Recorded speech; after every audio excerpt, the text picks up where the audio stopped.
introduce Carolyn Trickett from JLL. Could you give her a big round of applause? Thank you. Testing. Are you introducing the others? I certainly will. My good friend Antonia Mercarella, CEO of the REIQ, give her a big round of applause. Not to be outdone, Mr. Frank Larson from PT Blink. Please give him a round of applause. And last but not least, Suzette Lamont from Build to Rent. Please. There's yours. You get one too. Yeah, you can have that one. Thanks, Peter. Suzette, this one's yours. I think I'm not very well known in this forum. For anyone who hasn't met me before, I'm Carolyn Trickett from JLL Spark. That's the venture capital arm of JLL. I've been in that role for a few years, and before that I was head of technology for our property management division for Asia Pacific. So I've lived and breathed the world of JLL for quite a few years now. Let me introduce Antonia. Sounds like you're pretty well known in this forum. An accomplished CEO and solicitor with over 20 years experience in the real estate and property sectors. Antonia has been identified as one of the 10 most influential people in Queensland real estate and recognised as a female leader in Australian property by Domain.com in its International Women's Day feature in 2017. Further details available on her LinkedIn profile. Wayne, thank you for joining us today at short notice. Wayne's a COO at PT Blink, a commercially astute strategic business leader with more than 20 years of exec experience, gained in a variety of industries, including SaaS platform and marketplace, manufacturing, B2B distribution, direct marketing, project management, and consultancy. Thank you, Wayne. And Suzette, got your title a little bit wrong on our material. She's the head of operations at Haven, Australia. Suzette's a dynamic leader with a wealth of experience spanning over 25 years in the fast-paced world of commercial real estate and PropTech. Her reputation for innovation and her talent for deeply understanding her customers is evident in her work on retail and commercial developments at Lend-Lease, as well as her leadership roles at CBRE, where she played a pivotal part in the creation of Host, the tenant experience platform, which has now expanded to over 12 countries. Today, Suzette's collaborating with residential developer, the Aberdeen Group, to create purpose-built rental apartments designed to offer the people who live there a superior experience through the thoughtful integration of connected technology. So, an interesting mix on the stage today. And we're here to talk more about problems and how to solve those problems. It's been a bit of an eye-opening morning for some of us, I think, and we're going to continue that discussion. We just touched briefly on the housing affordability crisis in one of our previous talks. We're going to continue that, but I just want each of our panellists to very briefly introduce themselves again in terms of their role and the problems that they're looking at in their organisations right now. Over to you, Antonia. Thank you.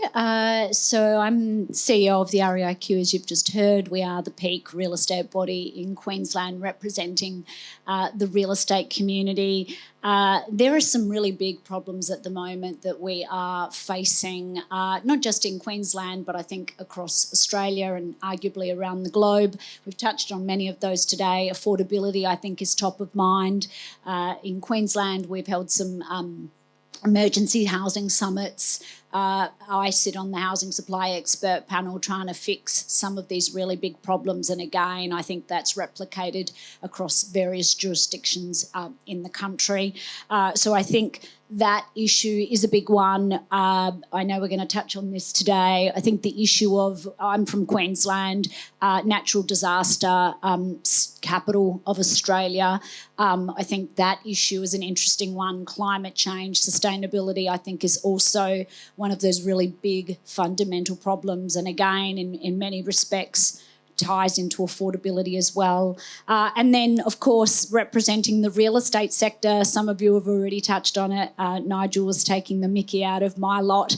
Yes, their view is that if you can use AI to write some copy, happy days, revolutionary. not a problem that needs to be solved. Like maybe a slight frustration, but certainly not a big fundamental issue. There's far bigger problems than that. Thanks. Suzette, let's move on to you in that same It's a ladies first thing, sorry.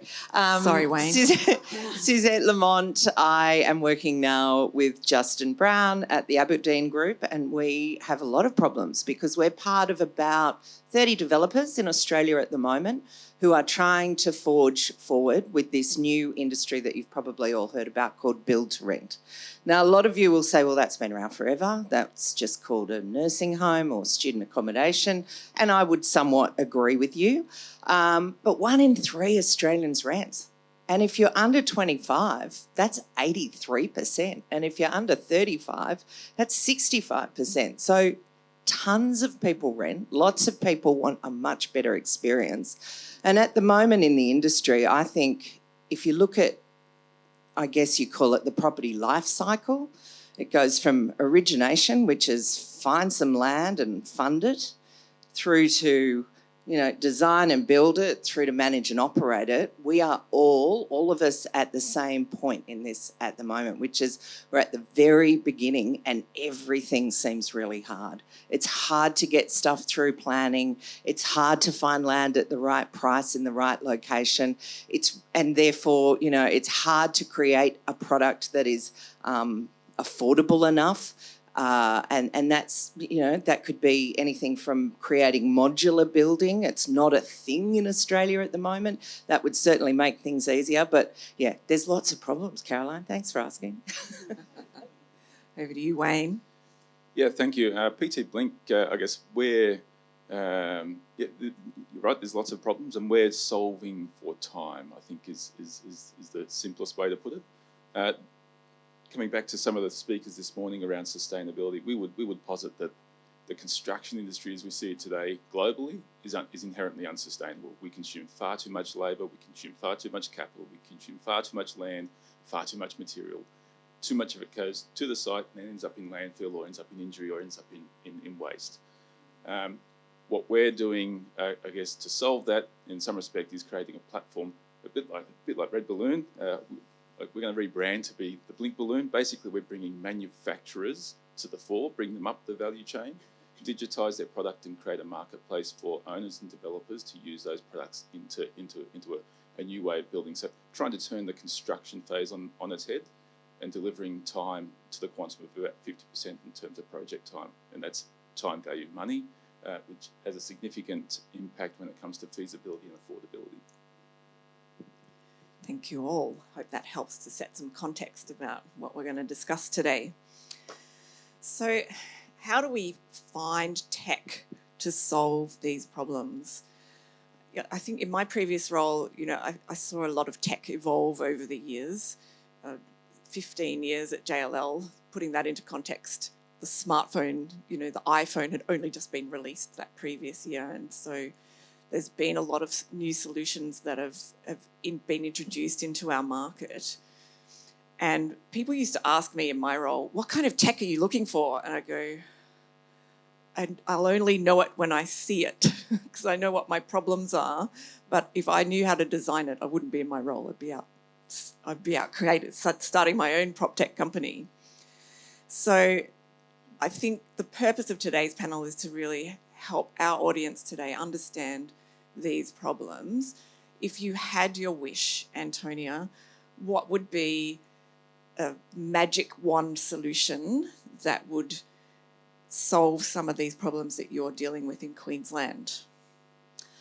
The first thing that springs to mind is more supply. I think universally it's agreed that more supply is what's desperately required when we talk about the rental crisis that's facing us and the housing crisis. A lot of that goes back to supply. And on that, the challenges, Queensland is the most expensive jurisdiction to construct a property in. It is expensive and really time-consuming to build using traditional methods. So I think finding a way to build more faster, so build more properties faster and in a more sustainable way. I think the other really interesting challenge that we have at the moment is that we have an ageing population in Australia, and I think at the height of COVID we all saw that this aged care crisis emerged, where suddenly we realised that our loved ones are residing in really shitty places where they're not getting really great care. And I think, I'm going to get on a bit of a soapbox here, I actually think we have a real problem in this country in the way that we treat older people and the lack of respect that we show to people once they get beyond a certain age. So I think more could be done in relation to homes that are appropriate from cradle to grave and that we can age in. And earlier on, we were talking about granny flats, for example. That could be a way as well of addressing that issue. And maybe we know that the median age of first home buyers has gone up quite significantly. So we've got our kids who just won't go. I've got a couple of them as well. And then, of course, we've got ageing parents, so granny flats are potentially part of the solution. So I think there's this real desire for more supply, but we also want it to be affordable and we want it to be sustainable and energy efficient and all of those things. So I think technology has a really interesting role to play in that space.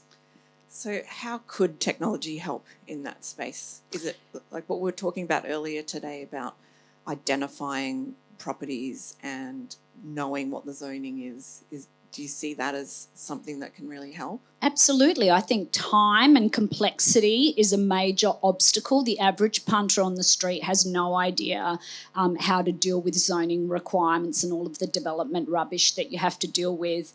I think Queensland got cited as the worst state for that, which I would second. So I think that is an issue. I think the time that it takes to build new properties, but even just using technology. Like don't overestimate governments and politicians. I'm sure you don't. But as someone who spends a lot of time sitting in front of politicians, I am stunned at their lack of awareness about the most basic stuff, including data that is sitting right in front of them.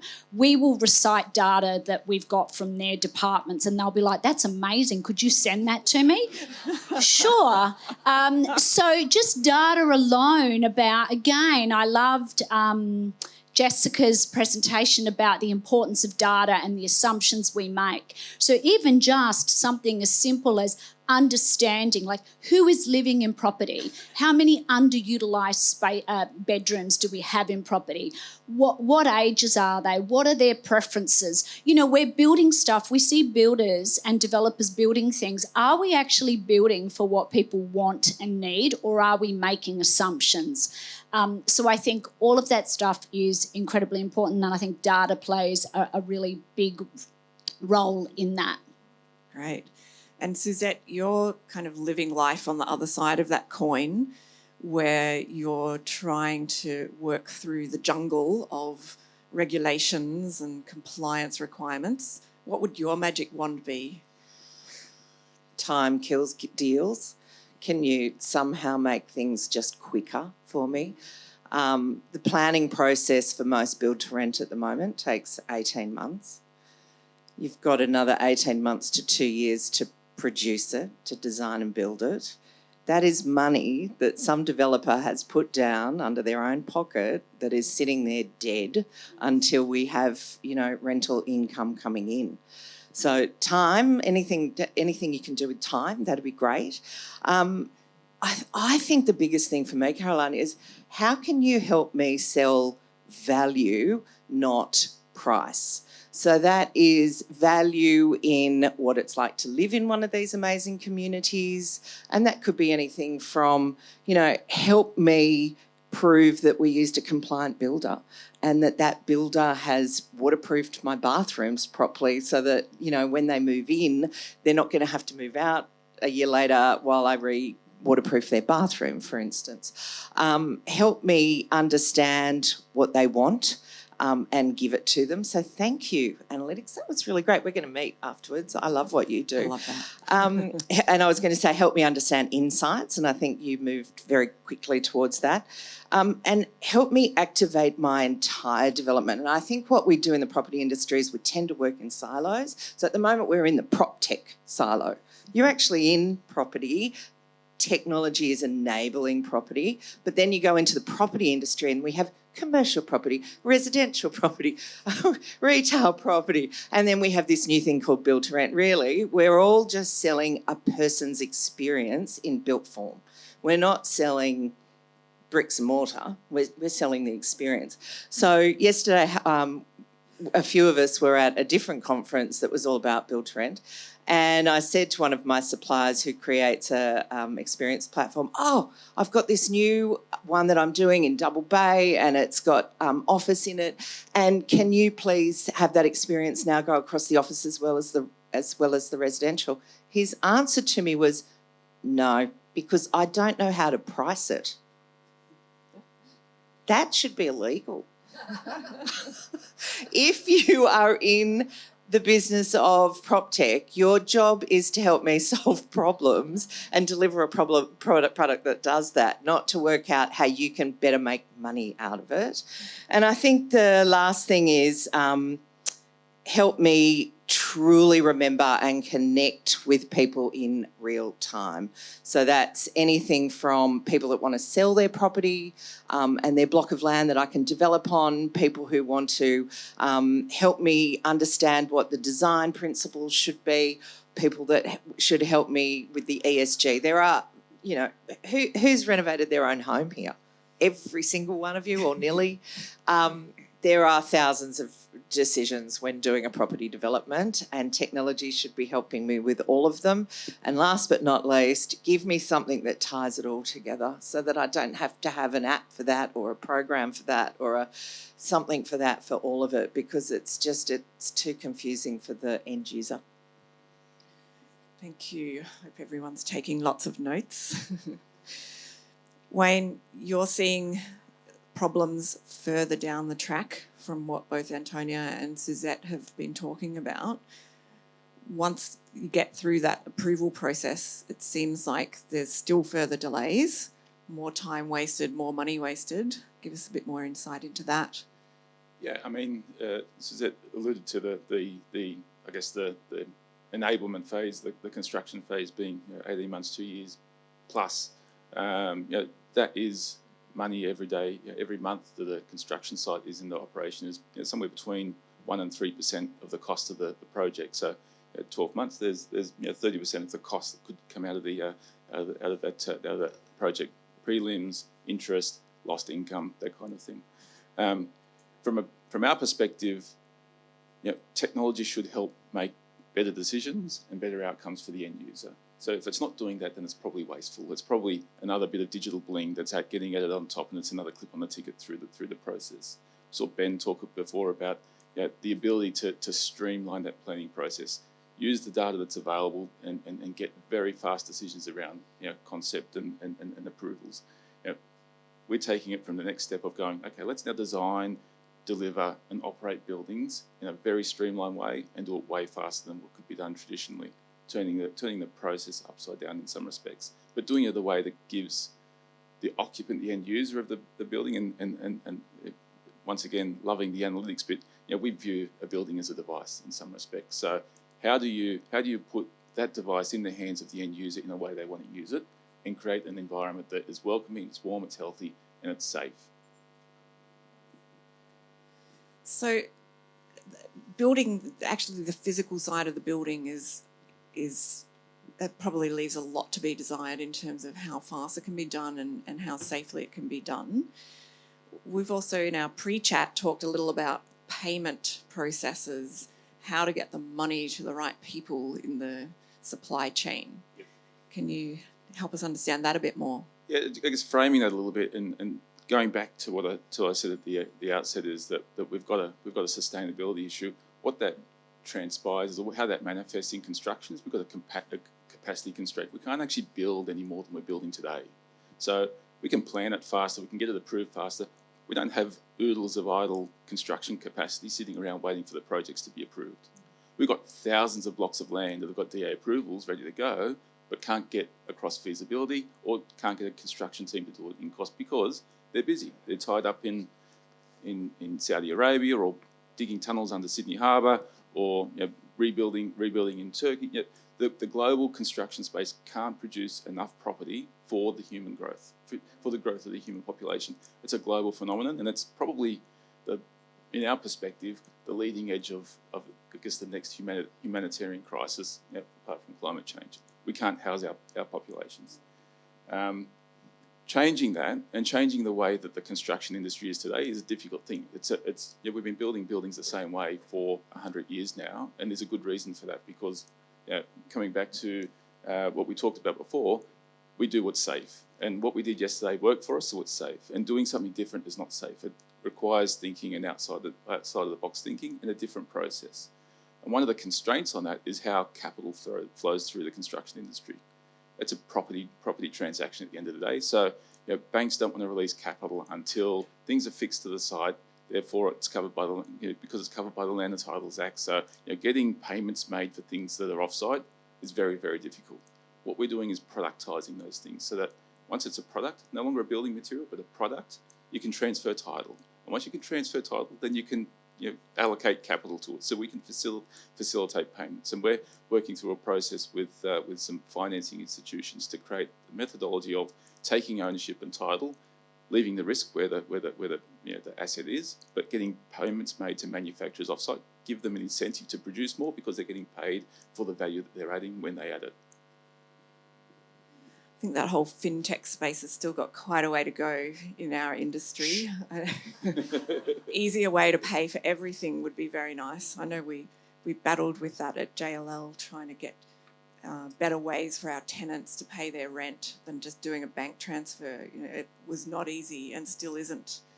And I think that applies across all of our sectors, that there's got to be better solutions out there that we can build than what our banks are currently supplying to us. Anyone out there built one of those yet? I was hoping that we could solve the climate crisis today as well, but I think we've run out of time. We'll leave that for next year's conference. But thanks, all three of you, for shining a bit of light on what we're trying to solve with Proptech, and I hope that's given people a few good ideas for their next startup. Thanks, everybody.